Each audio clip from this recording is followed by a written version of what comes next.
Hi, hello, namaste. Welcome back to Needs of Children. We are discussing about 8th standard English medium social science, in that history chapter number 4, ancient civilizations of the world. Let's come to the what are the very important learning points from this lesson. In this chapter, you will learn the very important points like the great civilizations of the world like Egypt, Mesopotamia and China. Art, architecture and lifestyle of different civilizations. Let's come to the among that three civilizations like Egypt, Mesopotamia and China. In that we are going to get the first one, Egyptian civilization. Before that, the introduction for these ancient civilizations of the world. Many other civilizations flourished in various parts of the world at the time of Indus Valley Civilization. Even nothing but Indus Valley Civilization, it is also called as the Harappan Civilization, our ancient civilization of India. In that time of duration, when Indus Valley Civilization flourished, during that time many other civilizations, they will flourished various parts of the world. We can see the Egyptian civilization, Mesopotamian civilization and Chinese civilization in Asia and Africa continents. Let's come to the first one, the Egyptian civilization. So about the Egyptian civilization, we are going to get more information in this video. Yes, the Egyptian civilization. Generally, all civilizations have originated in the river plains because of our Harappan civilization has flourished on the river banks of Indus River. So that all the civilizations have originated in the river plains. The Egyptian civilization could take birth due to the presence of the river Nile. So Egyptian civilization flourished on the river bank of Nile. So here it is, the map you can see where the Egyptian civilization located. The relics obtained. The relics nothing but remaining parts. The things which are belongs to Egyptian civilizations, they are obtained the process of archaeological department, the process of archaeology. The relics obtained here proclaim the grandeur of Egypt, grandness of the Egypt. Like, so what are the very important things it has been obtained? Like huge pyramids, sculptures, temples and inscriptions which are tells the story about Egyptian civilization. Even the huge pyramids, the picture, even the concept about the sculptures and temples are they provide the information about the Egyptian civilization. Let's come to the what are the contributions of Egyptians. The Egyptians were expert in farming. Even they knew a lot about the irrigation, the concept of irrigation, they are know about that. Even they had built temples also. Here are some of the pictures. It describes, explains about the Egyptians were the expert farmers. They knew a lot about irrigation. Even they had built temples. They invented the calendar, the very important contribution. The Egyptian, they invented calendar, which has helped us to measure time. Today what we are getting, that time, the concept of time, that concept of time with the help of calendar, which was the contribution of Egyptians. And even the one more, the concept of hieroglyphics. That means more than anything else, they had mastered the art of writing. That art of writing which was contributed by Egyptians, that is called as the hieroglyphics. It was a symbolic language. It consists of small drawings and has been called hieroglyphics. That means it is considered as a sacred writings. So that is one of the major contribution which was contributed by Egyptians, the art of writing, that is called as the hieroglyphics. Even so here are the hieroglyphic symbols we can identify which was the contribution of Egyptians. The Nile River Valley. About the Nile River Valley, every rainy season, during the rainy season, the Nile River would transform the Nile Valley into a huge lake. After the valley dried up in summer, during rainy season, it is transformed into a huge lake. But after rainy season, in summer, it is completely dried up. A fertile layer of clayey soil would form the grazing field and neighboring agricultural land. That's it, creating the wonderful fertile land which is suitable for agricultural. So the work that would need the labor of hundreds of people, what the river Nile, it is transforming into a fertile land that needs to be hundreds of people, but it was being done by the kind of river all alone. So that is the concept of river Nile. It was converting into a fertile land that is very suitable for the agriculture. Here are some of the pictures will explains the concept of river Nile. And this fertile land provided food for the population of the first town in the area, and not all agricultural reasons were in the valley.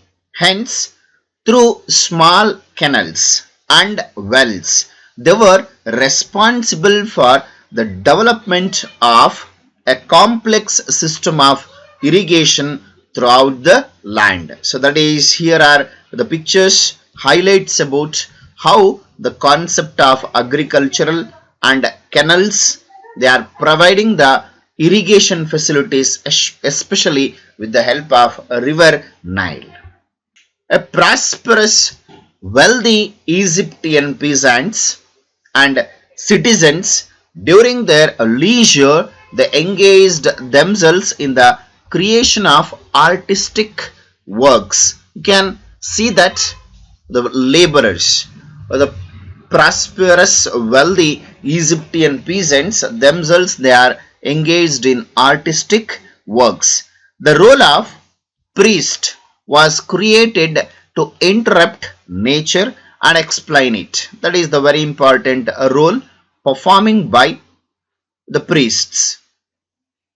And the priests were scholars and shouldered the responsibility of protecting written documents. That is the very important responsibility has to be undertaken by the scholars, and priests were considered as scholars, and they should be take the responsibility of the protecting the written documents. They believed in life after death. The Egyptians believed that the life after the death. They believed that man had to give an account of his deeds on the earth to Osiris, the most important, powerful god of life and death. Osiris is the powerful god of life and death of Egyptians. So here this is the concept of Osiris is the most powerful god of life and death of Egyptians. The priests considered that life on the earth was temporary. According to the Egyptian priests, what they are leading the life on the earth, it was temporary and was needed only to prepare for the next life.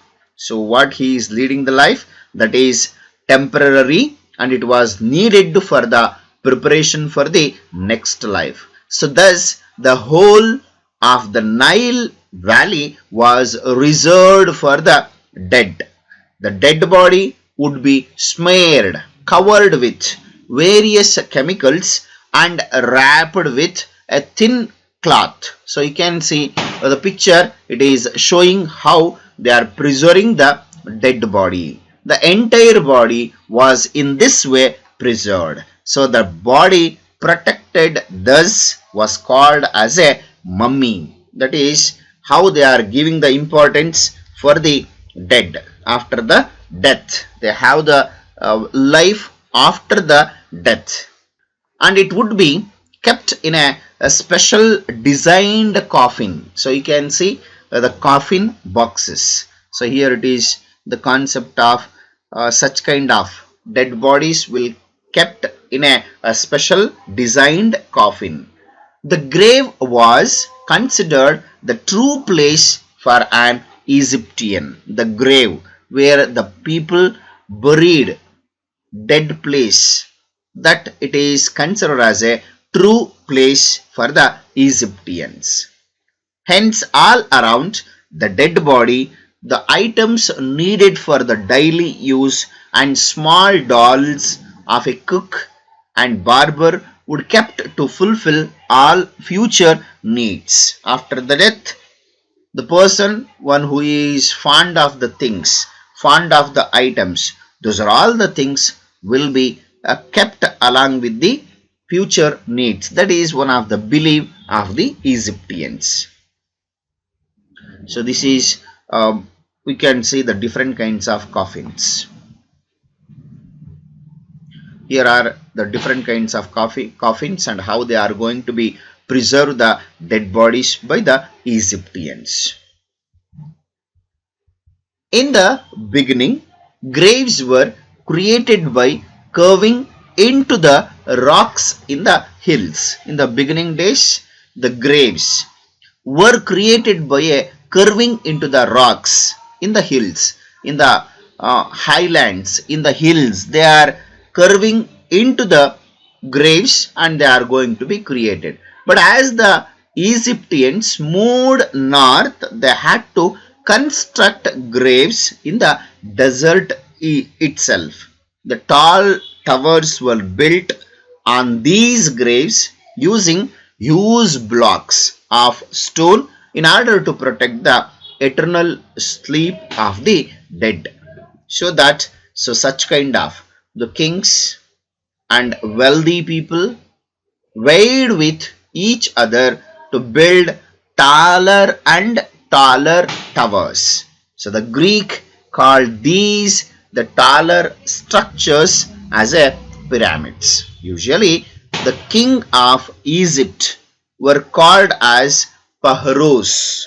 The kings of Egypt, they used to be called as the pharaohs. The pharaohs means a person who lives in a palatial house. Palatial means a splendid, a huge house, palace. The peasants who had accepted the rule of powerful Osiris, even now they are accepted the rule of pharaohs too. They are accepted the administration system of the pharaohs, the person who lives in a palatial house. So here are the concept of the kings, the rulers, administration. So after an independent, prosperous life for 20 centuries, Egypt was ruled over by an Arabian shepherd tribe called Hyksos, which attacked it and after defeating it ruled for 500 years. The Arabian shepherd tribe, named called as Hyksos, they attacked and they defeated the Leuclids and started ruling up to 500 years they ruled. They looted the wealth of the natives and hence they did not become very popular in the minds of Egyptians. Then after the Jews who came wandering through the deserts in search of shelter were also hated by the people of Egypt.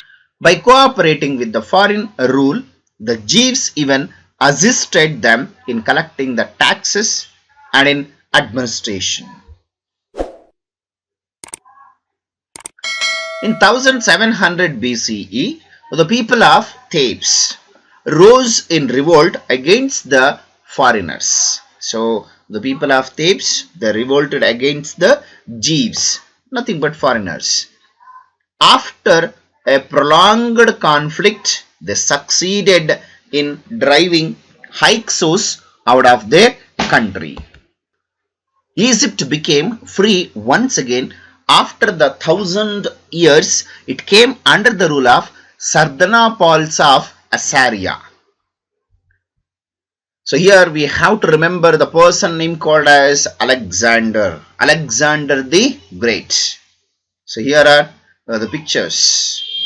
Shows the Alexander the Great. The Persian Emperor Cambyses occupied Egypt in the 6th century BCE. The Persian Emperor Cambyses occupied Egypt in the 6th century BCE. Alexander occupied Persia in the 4th century BCE. Egypt became a province of Macedonia when after occupied by the Alexander.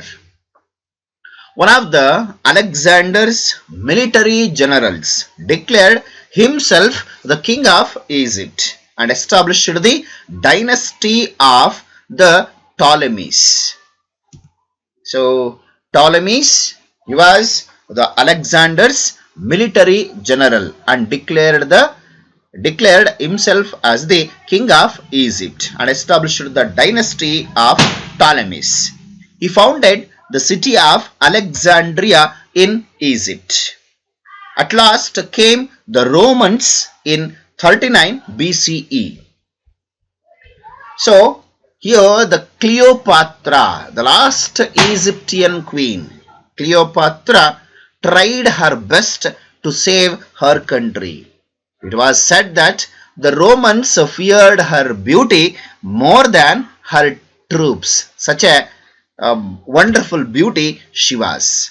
So twice she was successful in her attack upon the hearts of her Roman conquerors. So among that, name called as Augustus.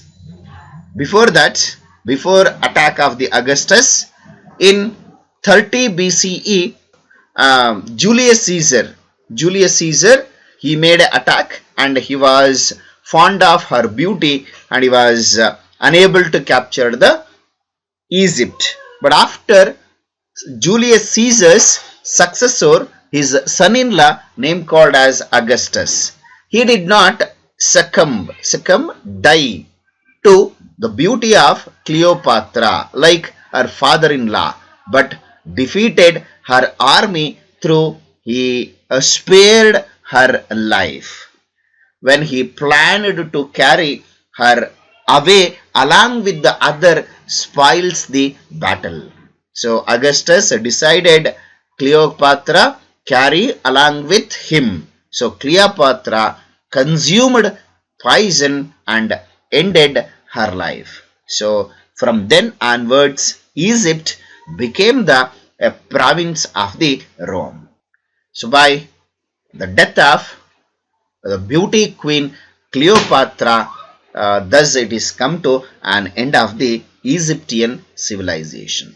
So that's it about today's session. I hope you have understood till now what we are discussed. In case if you having any doubts related to Egyptian civilization, you can comment in the comment box. I will solve your doubts and I will come back with the next video. Until, keep watching my channel. Thank you. See you in the next session. Bye bye. Take care.